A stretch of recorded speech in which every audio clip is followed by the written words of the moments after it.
Hey, hello. It is Debbie Peterson, and we are talking about how you can reduce chaos at work, especially when you're working from home. So, how do you go from chaos to calm?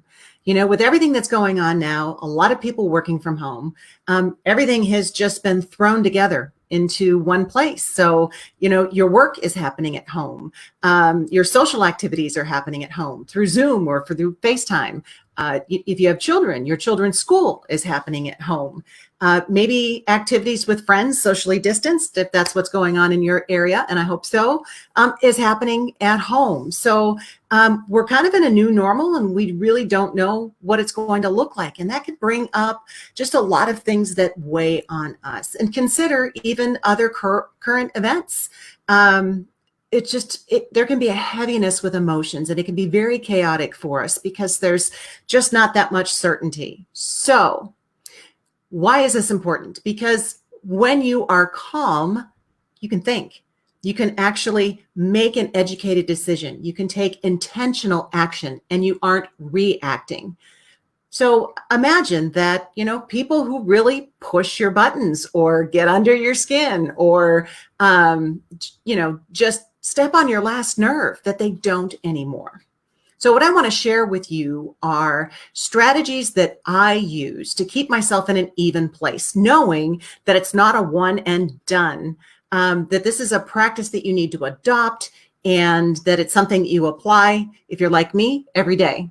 To keep yourself on an even keel. So today I'm going to share the strategies that really help to turn my life and my career around. So strategies that can help you deal with anger and irritation, sadness, fear about things, especially fear of the unknown, maybe guilt, limiting beliefs, limiting decisions, and self-doubt, definitely stress and anxiety, because I think a lot of us are experiencing that now. So as well as the one tool that I use when it comes to boundaries. So, to be overall less emotional, so that we can react from a place of logic instead of from a place of emotion, which can usually get us into trouble. So, the world is different now. We don't know how different it's going to be. We don't know how long this is going to last. So the strategies that I want to focus on are these three. The first is boundaries. To go from a place of chaos in your work environment to a place of more calm, you really need to be aware of and enforce your boundaries, especially when working from home.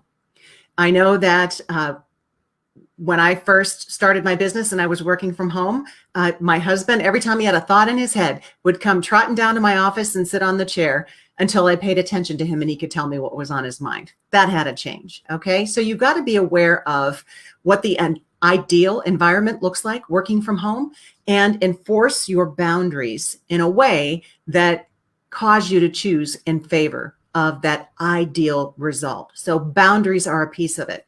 The second piece of it in going from chaos to calm, and especially while working from home, is self-care.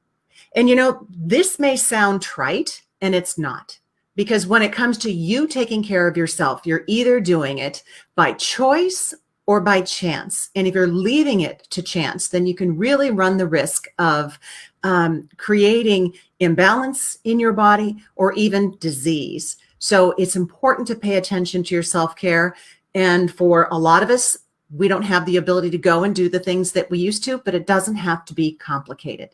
It can be as easy as listening to your favorite music, dancing in the kitchen, cooking your favorite meal, painting, hula hooping, whatever the case may be.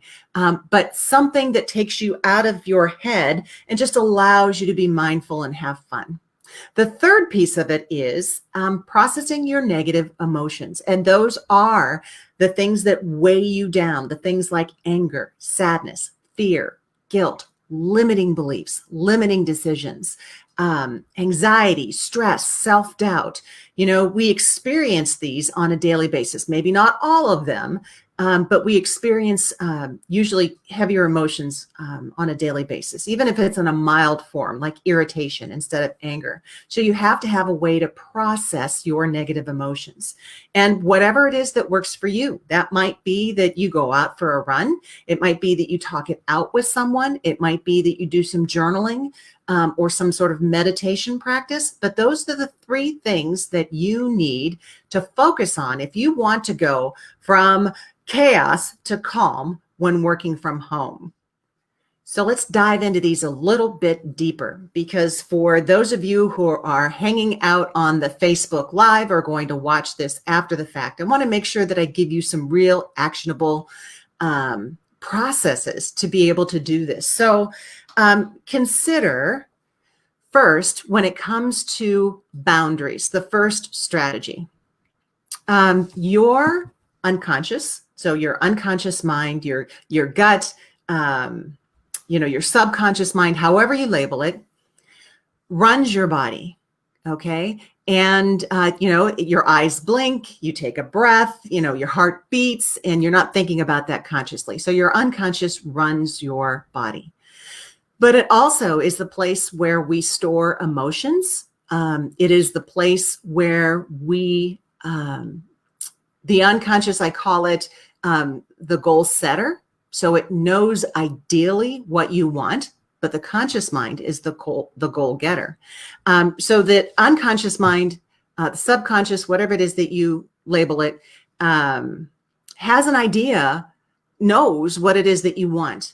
And what happens is that we encounter circumstances, we encounter people, there are situations throughout our career, throughout our life, where something doesn't sit well with us.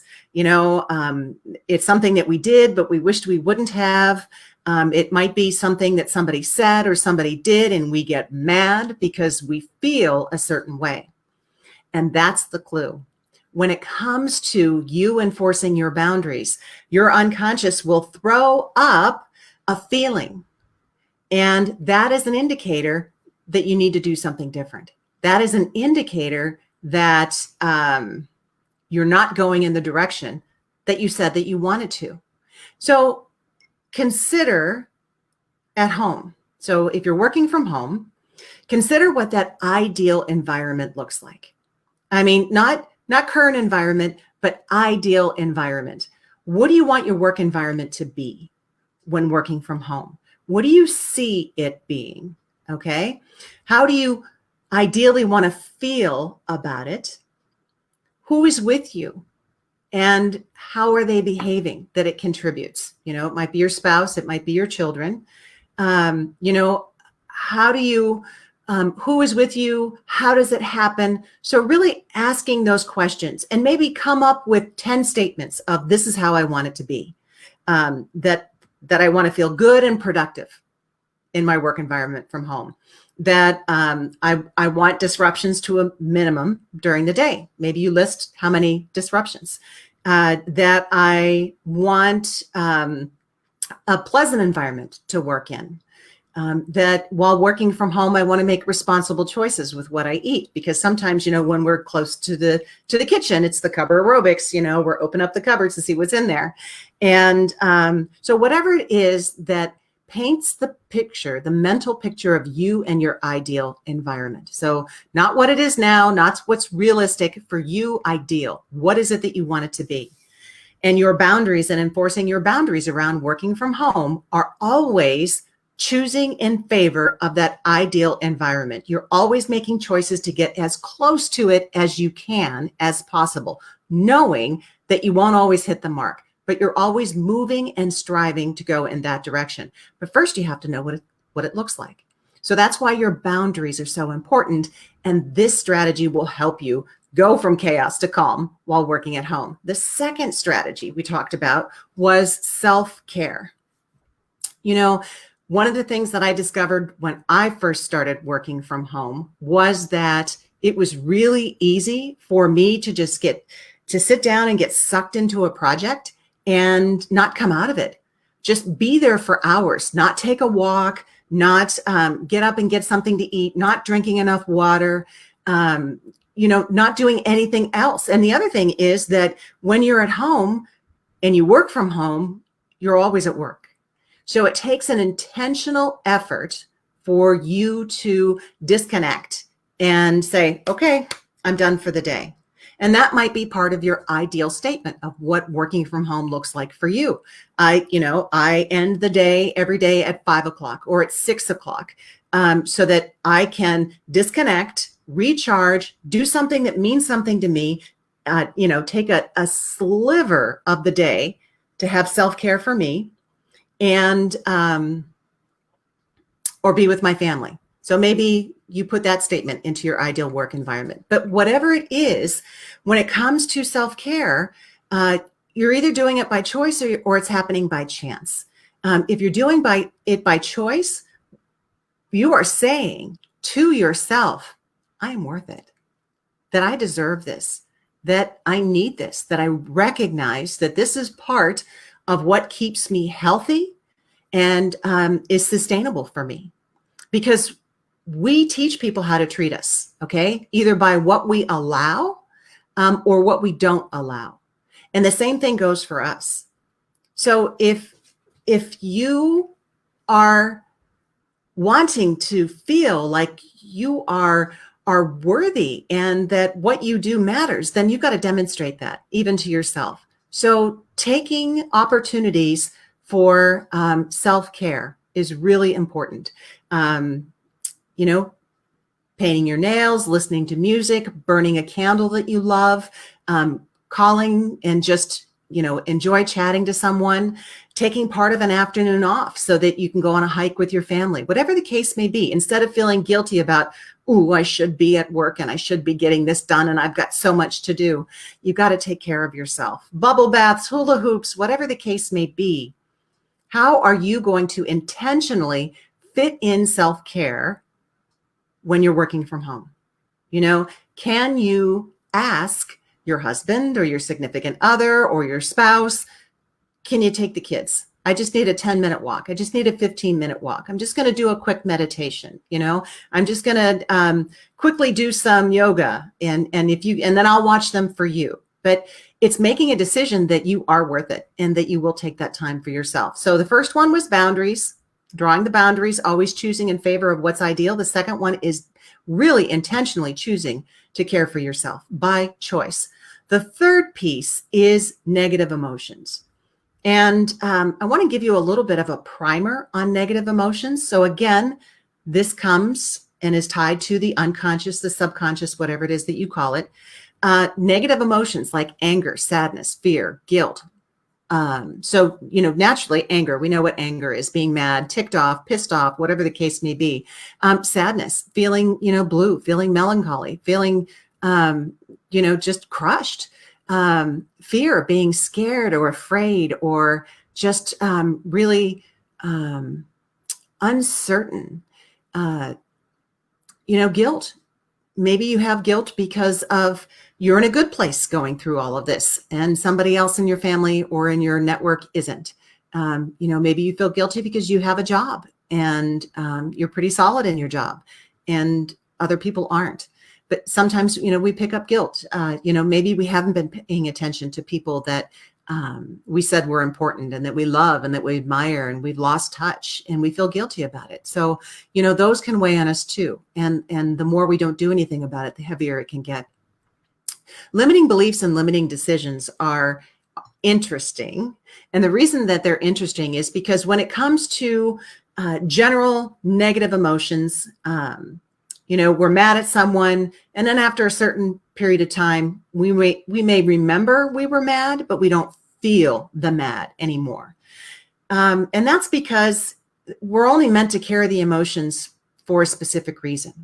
It's an indicator to us that, ooh, wait a minute, something happened that isn't sitting well with us, and we're meant to discover what it is so that we can take different action the next time. There's a pearl of wisdom, a seed, a lesson in there for us. So generally, negative emotions run part-time. We're not angry every moment of the day. We may think of a person or a situation and get mad all over again. I know I have done that in the past, but we're not mad full time. So things like anger, sadness, fear, guilt run part-time, okay?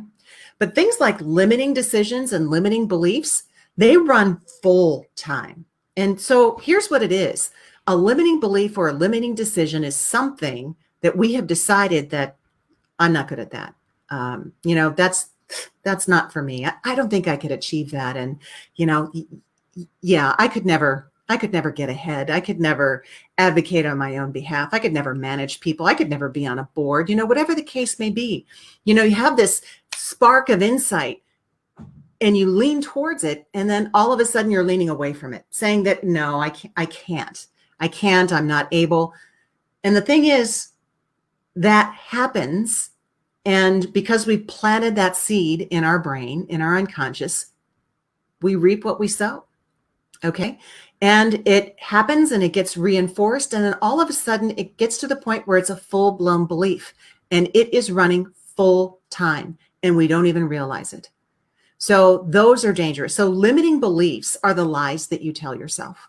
And as long as you allow them to continue, you allow them to define you. So you've got to have a way to recognize them. And what I suggest to my coaching clients and to my audience is that you need to catch it, challenge it, and change it.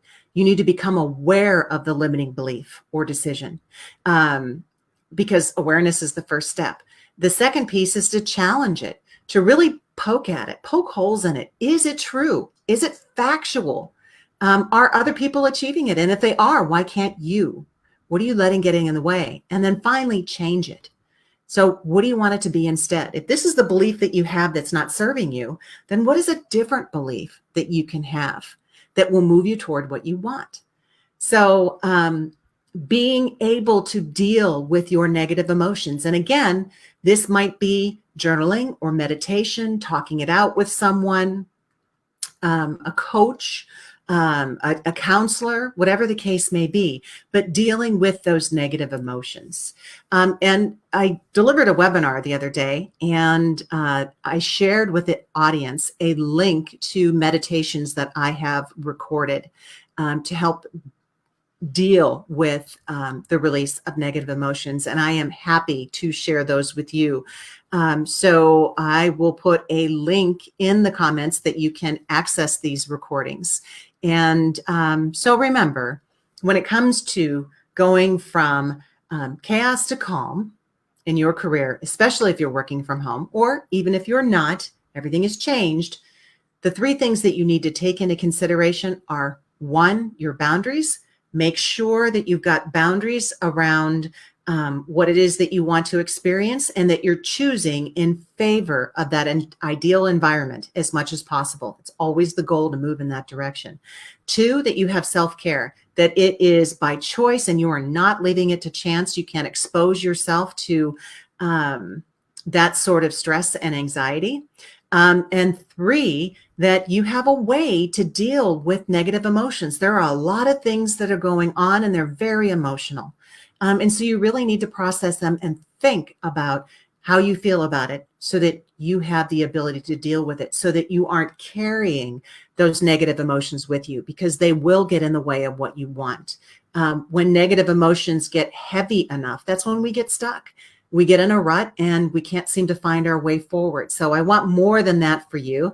And again, I have some meditations, negative emotion release meditations, that I'll include in the comments to help you along. So I am Debbie Peterson of Getting to Clarity, and I work to advance women and emerging leaders to the next level of their career and life, helping them find a way forward that complements their life instead of competes with it. So if I can be of good service to you, grab some time on my calendar at claritywithdebbie.com. And until the next time, here is wishing you the clarity you deserve. Have a really great day, and bye-bye for now.